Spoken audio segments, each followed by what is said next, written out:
pamoja na Safira mkewe aliuza mali, akazuia kwa siri sehemu ya thamani yake. Mkewe naye akijua haya, akaleta fungu moja akaliweka miguuni pa mitume.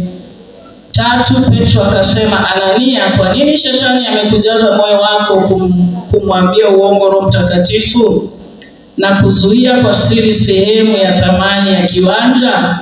Kilipokuwa kwako hakikuwa mali yako, na kilipokuwa kimekwisha kuuzwa thamani yake haikuwa katika uwezo wako. Ilikuwaje hata ukaweka neno hili moyoni mwako, hukumwambia uongo mwanadamu bali Mungu?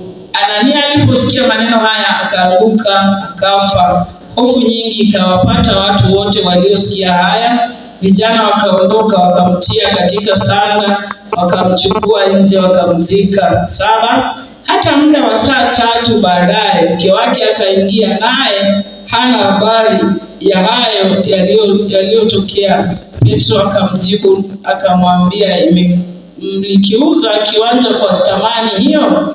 Akasema, ndiyo, kwa thamani hiyo. Petro akamwambia, imekuwaje hata mkapatana kumjaribu Roho wa Bwana? Angalia, miguu ya waliomzika mmeo ipo mlangoni, nawe watakuchukua nje wewe nawe. 10, mara akaanguka miguuni pake akafa. Wale vijana wakaingia wakamkuta amekufa, wakamchukua nje wakamzika pamoja na mmewe. Hofu nyingi ikawapata kanisa lote na watu wote waliosikia haya. Bwana